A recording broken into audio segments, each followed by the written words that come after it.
नमस्कार, बहुत बहुत स्वागत है आप सभी का। आप देख रहे हैं न्यूज 18 राजस्थान। आप सबके साथ मैं हूं प्रियंका राय। खबरें देखेंगे फटाफट अंदाज में। राष्ट्रपति द्रौपदी मुर्मू का पाली दौरा तय हो गया है। राष्ट्रपति मुर्मू 4 जनवरी को पाली के निम्बली गांव आएंगी और 18वीं राष्ट्रीय स्काउट गाइड जम्बूरी के उद्घाटन समारोह में शिरकत करेंगी। राष्ट्रपति द्रौपदी मुर्मू के कार्यक्रम को लेकर युद्ध स्तर पर तैयारियां शुरू कर दी गई हैं। इस समारोह में 35,000 स्काउट गाइड और 1500 विदेशी मेहमान भी शिरकत करेंगे। पेपर लीक गैंग के सरगना भूपेंद्र सहारण के ठिकानों पर छापेमारी की गई, जिसमें उसकी पत्नी, उसके भाई की पत्नी और प्रेमिका सहित कुल 6 लोगों को गिरफ्तार किया गया। कांग्रेस प्रदेश प्रभारी सुखजिंदर सिंह रंधावा देर रात जयपुर पहुंचे। आज कांग्रेस के राज्य स्तरीय अधिवेशन में शामिल होंगे। जयपुर के रामगढ़ रोड पर 2 गुटों में आपसी विवाद को लेकर झगड़ा हो गया, जिसमें दोनों गुटों में जमकर पत्थरबाजी हुई। सूचना मिलने पर पुलिस मौके पर पहुंची। दोनों गुटों में हुए पथराव में आसपास खड़ी गाड़ियों के शीशे फूट गए। वहीं मौके पर पहुंची पुलिस ने पथराव करने वालों की पहचान शुरू कर दी है। साथ ही मामले में फायरिंग की पुष्टि नहीं की गई है। कोटा के रहने वाले कुणाल अब आईपीएल में राजस्थान की टीम से खेलेंगे। कुणाल को राजस्थान रॉयल ने 20 लाख में खरीदा है। कोटा में सर्द रातों ने जिला कलेक्टर ने फुटपाथ पर रात बिताने वालों के हालात देखने के लिए शहर में निकले, जिसके बाद सड़क किनारे रात बिता रहे लोगों को रैन बसेरों तक पहुंचाया गया। कोटा में छात्राओं से असमत मांगने वाले डर्टी प्रोफेसर को आज फिर से कोर्ट में पेश किया जाएगा, जिसे लेकर काफी हंगामा होने की आशंकाएं हैं, जिसे देखते हुए कोर्ट परिसर में भारी पुलिस बल तैनात किया गया है। प्रोफेसर के रिमांड के दौरान पूछताछ में कई चौंकाने वाले खुलासे हुए थे, जहां सामने आया था कि डर्टी प्रोफेसर अपने छात्रों को खाली पुस्तिका में भी नंबर देता था। साथ ही उसके चहेते छात्र ही पेपर तैयार करते थे। कोटा की महावीर नगर थाना पुलिस ने कार्रवाई करते हुए बाइक चुराने की वारदात को अंजाम देने वाली गैंग का पर्दाफाश किया और 2 बाल अपचारियों को पकड़ा। दोनों बाल अपचारियों के पास से चोरी की 15 मोटरसाइकिल बरामद की गई, जिनकी कीमत 5 लाख रुपए है। पुलिस मामले की तलाश में जुटी है। चूरू के रतनगढ़ हुडेरा सड़क मार्ग पर खड़े डंपर की बाइक से भिड़ंत हो गई, जिसमें बाइक के परखच्चे उड़ गए। वहीं बाइक पर सवार दोनों युवकों की मौके पर ही मौत हो गई। सूचना मिलने पर पुलिस मौके पर पहुंची और दोनों के शव को कब्जे में लेकर पोस्टमार्टम के लिए भेजा। उदयपुर के सवीना थाना पुलिस ने बाइक चोर को गिरफ्तार किया, जिसके पास से पुलिस को चोरी की बाइक भी मिली है। पुलिस ने मुखबिर की सूचना पर इस कार्रवाई को अंजाम दिया। पुलिस की पूछताछ में बाइक चोर ने एक स्कूटर चुराना भी कबूल किया, जिसे पुलिस ने बरामद कर लिया है। पूछताछ में और भी खुलासे हो सकते हैं। जैसलमेर में सर्दी का सितम लगातार जारी है। बीते 2 दिनों से लगातार वाहनों की छतों पर बर्फ जम रही है। बुधवार को भी सुबह वाहनों की छतों पर बर्फ जमी नजर आई।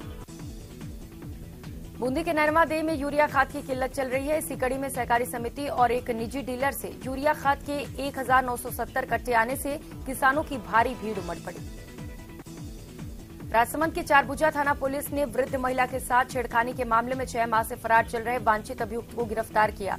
वृद्धा ने बताया कि आरोपी ने पालतू जानवरों का सौदा 52,000 में किया था, जिसके बाद आरोपी ने 2,000 नकद और शेष राशि 2 से 3 दिन में देने को लेकर ठगी की। बूंदी के रायथल थाना पुलिस ने मोबाइल टावर पर बैटरी चुराने वाले गिरोह का पर्दाफाश कर उसके 4 सदस्यों को गिरफ्तार किया। चूरू में एक नवजात बच्ची एक निजी एम्बुलेंस ड्राइवर को गंभीर हालत में झाड़ियों में पड़ी मिली, जिसके बाद उसे वो अस्पताल लेकर पहुंचा, जहां डॉक्टर ने बताया कि जन्म 2 घंटे पहले ही हुआ है और उसे सांस लेने में तकलीफ है। कोचिंग नगरी कोटा में आज शहर की कई कॉलोनियों में बिजली गुल रहने वाला है। अलग अलग कॉलोनियों में करीब 5 घंटे तक बिजली की कटौती रहेगी। शहर में आज बिजली के लाइनों के रखरखाव और मेंटेनेंस के कामों के चलते बिजली की कटौती होगी। वहीं लगातार हो रही बिजली की समस्या को लेकर लोगों में आक्रोश है। प्रदेश के सरहदी जिले श्रीगंगानगर में सर्दी के तीखे तेवर बरकरार हैं। हालांकि आज घने कोहरे से कुछ राहत मिली है, जिससे वाहन चालकों को खासी राहत मिली।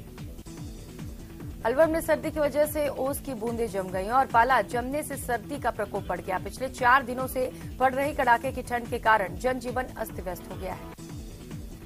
जयपुर में आज से राशन डीलर्स का महासम्मेलन आयोजित किया जाएगा। राशन डीलर समन्वय समिति की ओर से विद्याधर नगर स्टेडियम में आयोजित सम्मेलन में प्रदेश भर के राशन डीलर्स एकत्रित हुए। टोडा भीम में करौली से सीटीओ और दिल्ली से पहुंची जीएसटी टीम द्वारा परचून व्यापारी के यहां कार्रवाई से कस्बे के व्यापारियों में हड़कंप मच गया। बारा पुलिस ने करीब 2 महीने पहले कस्बा थाना के जंगल में मिले शव के मामले का खुलासा किया। पुलिस ने ब्लाइंड मर्डर का खुलासा करते हुए एक आरोपी को गिरफ्तार किया। प्रतापगढ़ में राष्ट्रीय लोकतांत्रिक युवा मोर्चा ने पेपर लीक मामले को लेकर मिनी सचिवालय पर प्रदर्शन किया। इस दौरान उन्होंने मुख्यमंत्री के नाम कलेक्टर को ज्ञापन सौंपा। अलवर के बानसूर के उपखंड मुख्यालय पर उद्योग मंत्री शकुंतला रावत ने ब्लॉक स्तरीय अधिकारियों के साथ बैठक की। इस दौरान कुछ ग्रामीणों ने उद्योग मंत्री शकुंतला रावत के समक्ष बिजली, पानी, सड़क संबंधित अपनी समस्याओं को रखा। सीकर के खंडेला में भाजपा की जन आक्रोश सभा का आयोजन किया गया। इस मौके पर केंद्रीय मंत्री कैलाश चौधरी और सांसद सुमेधानंद सरस्वती ने राज्य सरकार से नाराजगी जताई। कोटा के कोडरी इलाके में एक 23 वर्षीय युवक ने गले में फांसी का फंदा लगाकर आत्महत्या कर ली। मृतक अनिल बागड़ी उर्फ गोलू सब्जी मंडी में हमाली का काम करता था। राजसमंद जिले के हाउसिंग बोर्ड क्षेत्र में निवासियों ने वार्ड नंबर 25 के पार्षद सूर्य प्रकाश जहांगीर के नेतृत्व में जिला कलेक्टर को ज्ञापन सौंपा और क्षेत्र की समस्याओं को दूर करने की मांग की। श्रीगंगानगर के रावला मंडी थाना क्षेत्र के गांव 17 केडी में कल दिन दहाड़े सोने मकान में हुई लाखों की चोरी के मामले में पुलिस के द्वारा दोबारा घटनास्थल पर पहुंचकर मौका मुआयना किया गया।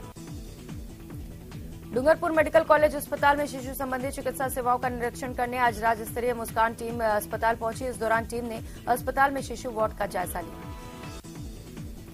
राजस्थान सरकार के कैबिनेट मंत्री शाले मोहम्मद एक दिवसीय पोखरण के दौरे पर रहे। पोखरण पहुंचने पर मंत्री ने निजी आवास फतेह मंजिल पर मैराथन में जनसुनवाई करते हुए अधिकारियों और ग्रामीणों और शहरवासियों की तत्काल समस्या के निर्देश दिए। झुंझुनू में छात्र संगठन एसएफआई ने प्रदेशव्यापी आवाहन कलेक्ट्रेट पर प्रदर्शन करते हुए आरपीएससी सेकेंड ग्रेड शिक्षक भर्ती पेपर लीक मामले में शामिल दोषियों पर सख्त कार्रवाई की मांग की। करौली के केला देवी मार्ग स्थित एनएच 23 पर गतका की चौकी के पास ट्रैक्टर ट्रॉली ने मोटर बाइक को टक्कर मार दी। इस दुर्घटना में बाइक सवार एक युवक की मौत हो गई जबकि एक गंभीर रूप से घायल। अलवर जिले में कोरोना के बढ़ते संक्रमण को लेकर भारत सरकार और राज्य सरकार दोनों अलर्ट मोड पर है। अस्पतालों में कोविड आपातकालीन तैयारियों की जांच के लिए मॉक ड्रिल का आयोजन किया गया। चूरू के पीडीयू मेडिकल कॉलेज से संबद्ध राजकीय भरतिया जिला अस्पताल में कोरोना की संभावित लहर को देखते हुए मंगलवार को मॉक ड्रिल की गई। अस्पताल परिसर में स्थित 5 oxygen plant, ventilator, drug warehouse का निरीक्षण किया गया। झुंझुनू में कोरोना की संभावित वापसी को देखते हुए राज्य सरकार के निर्देश पर आज जिले भर के सरकारी अस्पतालों में स्थापित ऑक्सीजन प्लांटों का मॉक ड्रिल किया गया। श्रीगंगानगर के घरसाना थाना क्षेत्र में रोजड़ी बस स्टैंड पर बीती शाम शराब के नशे में युवक के द्वारा किराना व्यापारी पर की गई फायरिंग के विरोध में आज व्यापारी लामबंद हो गए और बाजारों को बंद कर विरोध जताया। उदयपुर की सड़कों पर बढ़ते ट्रैफिक को काबू में रखने के लिए जिला प्रशासन और स्थानीय पुलिस लगातार नए प्रयोग कर रही है। इसी कड़ी में दिल्ली गेट चौराहा पर जिला कलेक्टर ताराचंद मीणा, उदयपुर एसपी विकास शर्मा और नगर निगम के अधिकारियों ने दौरा किया। राजस्थान हाईकोर्ट के मुख्य न्यायाधीश पंकज मित्तल राजसमंद जिले के केलवाड़ा कस्बे पहुंचे, जहां उन्होंने अपने परिवार के साथ कुंभलगढ़ दुर्ग की सुंदरता को निहारा। जैसलमेर को निहारने हजारों की तादाद में पर्यटक जैसलमेर आ रहे हैं, लेकिन कोरोना को लेकर अब तक जागरूकता की कमी नजर आ रही है। दुनिया सबसे संकटग्रस्त जीवों की लिस्ट में आने वाले धरती के सबसे पुराने जीवों में एक घड़ियाल पर संकट के बादल गहराते जा रहे हैं। जयपुर में इसकी ब्रीडिंग भी खतरे में है। टोंक जिले में कोरोना को लेकर ग्रामीण स्वास्थ्य के अतिरिक्त निदेशक डॉक्टर रवि प्रकाश शर्मा ने अस्पतालों का निरीक्षण कर जायजा लिया। देश भर के अस्पतालों में मॉक ड्रिल के चलते जिला अस्पताल समेत सीएचसी और पीएचसी का भी निरीक्षण किया गया। आरोपी ने जुए में हारकर पत्नी के गहने गिरवी रख दिए, जिन्हें छुड़ाने को लेकर मानसिक दबाव में था। इस दौरान उसने जंगल में बकरी चरा रहे किशोर पर लूट की नियत से कुल्हाड़ी से हमला कर दिया और जिससे उसकी मौत हो गई। कोटा में पुताई करते समय हाईटेंशन वायर की चपेट में आने से 3 युवक झुलस गए, जिसमें से एक होमगार्ड के जवान की करंट लगने से मौत हो गई। जोधपुर के भुगरा गैस सिलेंडर ब्लास्ट में 9 लोगों का अभी भी अस्पताल में इलाज जारी है। हादसे में कुल 35 लोगों की मौत हो चुकी है। इसके अलावा मामले में 11 लोगों को अस्पताल से डिस्चार्ज किया जा चुका है। 8 दिसंबर को जोधपुर के भुंगरा में हादसा हुआ था। कोटा में कुंड में नहाने गए युवक की डूबने से मौत हो गई। मृतक के शव को नगर निगम की टीम ने रेस्क्यू ऑपरेशन कर बाहर निकाला। झुंझुनू के पिलानी में सड़क हादसा हो गया, जिसमें एक बाइक सवार की मौत हो गई जबकि दूसरा गंभीर रूप से घायल है। डूंगरपुर में बिजली विभाग ने बिजली का बिल नहीं भरने पर उपभोक्ताओं पर सख्ती शुरू कर दी है। विभाग ने जिले में 5500 से ज्यादा उपभोक्ता चिन्हित किए हैं। अलवर के भिवाड़ी में नगर परिषद में कार्यरत सफाई कर्मचारियों को वेतन न मिलने पर उन्होंने विरोध प्रदर्शन किया और 2 से 3 महीने से बकाया वेतन दिलाने की मांग की। अलवर नगर परिषद में नगर परिषद आयुक्त की हठधर्मिता और व्यवस्थाओं के खिलाफ 6 पार्षद नगर परिषद के गेट पर अनिश्चितकालीन धरने पर बैठ गए। सीकर के फतेहपुर में तड़के सुबह भीषण सड़क हादसा हो गया, जहां कोहरे की वजह से रोडवेज बस और ट्रेलर में भिड़ंत हो गई, जिसके बाद 3 और गाड़ियों की टक्कर हो गई, जिसमें एक युवक की मौत हो गई जबकि 3 गंभीर घायल हैं। भरतपुर में सराफा दुकान में चोरी की वारदात सामने आई। चोरों ने दुकान का शटर और गेट के ताले तोड़कर चोरी की वारदात को अंजाम दिया। चोरी करते हुए सीसीटीवी में कैद हो गए। चूरू के सादुलपुर में घर में घुसकर जानलेवा हमला करने के मामले में अभी तक गिरफ्तारी की मांग को लेकर लोगों ने प्रदर्शन किया और थाने के सामने धरना देकर विरोध जताया। करसाना के श्रीगंगानगर थाना में रोजड़ी बस स्टैंड पर किराना व्यापारी पर की गई फायरिंग के विरोध में आज व्यापारियों ने प्रदर्शन किया और बाजारों को बंद रखा।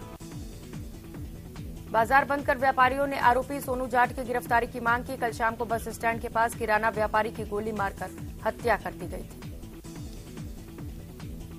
डूंगरपुर जिले के सदर थाना में एक बिहार के कारीगर की मौत हो गई। युवक एक कंस्ट्रक्शन कंपनी में 2.5 महीने पहले 40 मजदूरों के साथ काम करने आया था। आदर्श क्रेडिट कोऑपरेटिव सोसाइटी के पीड़ितों को इंसाफ दिलाने के लिए अब करप्शन कंट्रोल ऑर्गेनाइजेशन की पहल की गई। पीड़ितों का तीसरा बड़ा महासम्मेलन राजसमंद और चित्तौड़गढ़ जिले की सीमा पर स्थित मंडफिया में आयोजित हुआ। करौली में NH-23 पर ट्रैक्टर ट्रॉली ने बाइक को टक्कर मार दी, जिसमें बाइक सवार युवक की मौत हो गई। श्रीगंगानगर के सूरतगढ़ के नगर पालिका की ओर से पिछले कुछ दिनों से अतिक्रमण हटाए जाने का अभियान लगातार जारी है। इसी कड़ी में नगर पालिका के दस्ते ने वार्ड नंबर 1 में सरकारी भूमि से अतिक्रमण हटाया। उदयपुर के डबोक थाना इलाके में एक दर्दनाक सड़क हादसा हो गया, जहां मॉर्निंग वॉक पर निकले बच्चों को मारुति वैन ने टक्कर मार दी। भीषण सड़क हादसे में 5 बच्चे गंभीर रूप से घायल हो गए, जिसमें से एक बच्चे ने इलाज के दौरान दम तोड़ दिया। अलवर जिले के रामगढ़ में विवाहिता की मौत के मामले में पुलिस ने बड़ा खुलासा किया, जहां पुलिस ने बताया कि महिला की हत्या की गई थी और उसे घटना का रूप देने की कोशिश की गई थी। पुलिस ने मामले में हत्या का मुकदमा दर्ज कर जांच शुरू की तो पता चला कि महिला के पति ने दहेज के चलते अपने परिजनों के साथ मिलकर महिला की हत्या की थी। झुंझुनू में आबकारी विभाग ने बड़ी कार्रवाई की और करीब 60 लाख रुपए की कीमत के पंजाब निर्मित अवैध शराब से भरे हुए कंटेनर को जब्त कर लिया। पुलिस को मुखबिर से सूचना मिली थी, जिस पर कार्रवाई करते हुए पुलिस ने बीड़ चेक पोस्ट पर नाकाबंदी की और चिड़ावा की ओर से आ रहे कंटेनर को जब्त कर लिया। डूंगरपुर के असपुर विधानसभा क्षेत्र के बीजेपी की जन आक्रोश सभा का आयोजन किया गया, जिसमें बीजेपी सांसद सीपी जोशी ने कांग्रेस पर जमकर निशाना साधा। सवाईमाधोपुर जिले के बाली थाना क्षेत्र में सड़क किनारे एक युवक युवती और अचेत अवस्था में मिलने से हड़कंप मच गया, जिसके बाद पुलिस मौके पर पहुंची और दोनों को अस्पताल पहुंचाया। अस्पताल में डॉक्टरों ने युवती को मृत घोषित कर दिया। वहीं युवक की हालत गंभीर है और उसे माधोपुर रेफर किया गया है। अजमेर विकास प्राधिकरण की ओर से सड़क चौड़ा करने और सौंदर्यीकरण में बाधा बन रहे 13 गुमटियों पर बुलडोजर चलाकर उन्हें ध्वस्त किया गया। प्रतापगढ़ के उपखंड मुख्यालय पर NH-56 पर रोड पर अवैध अतिक्रमण के चलते 2 ट्रोले आपस में टकरा गए, जिसके बाद हाईवे पर लंबा जाम लग गया। मौके पर पहुंची पुलिस ने जाम खुलवाया। हादसे में किसी के हताहत होने की खबर नहीं है। अलवर में मिलावटखोरों और सिंथेटिक दूध बनाने वालों के खिलाफ सरस डेयरी चेयरमैन का अभियान जारी है। सोमवार रात को सरस डेयरी चेयरमैन विश्राम गुर्जर ने एक बड़ी कार्रवाई को अंजाम दिया। सरस डेयरी चेयरमैन 2 किलोमीटर बाइक पर और इसके बाद पैदल चलकर मिलावटखोरों और सिंथेटिक दूध बनाने वाले कारखानों पर पहुंचे और उनको पकड़ लिया। इसके बाद वहां मौजूद करीब 2000 लीटर दूध को नाली में बहा दिया। कोटा में डटी प्रोफेसर और आरोपी छात्र के बीच की बातचीत की एसआईटी टीम को 50 और ऑडियो मिले हैं। बातचीत की ऑडियो की एसआईटी की टीम स्क्रिप्ट तैयार कर रही है। सीकर में मकर संक्रांति से पहले ही चाइनीज मांझे की बिक्री जोरों पर है। सीकर के कोतवाली पुलिस ने 3 जगह पर कार्रवाई कर चाइनीज मांझा बरामद किया है और 3 लोगों को गिरफ्तार किया। श्रीगंगानगर के रावला मंडी में हुई चोरी की वारदात में पुलिस ने जांच शुरू कर दी है। आज फिर से पुलिस मौके पर पहुंची और घटनास्थल का जायजा लिया। प्रदेश में चल रहे बिजली संकट से जल्द ही राहत मिलने वाली है। राज्य में जल्द ही 1100 मेगावाट का बिजली उत्पादन बढ़ाया जाएगा। प्रदेश में चल रहे विद्युत संकट के बीच श्रीगंगानगर के सूरतगढ़ थर्मल पावर प्लांट से राहत भरी खबर सामने आई। सुपर थर्मल पावर प्लांट के सब क्रिटिकल पावर स्टेशन की बंद पड़ी। 250 मेगावाट क्षमता की 3 नंबर इकाई से बिजली का उत्पादन शुरू कर दिया गया है।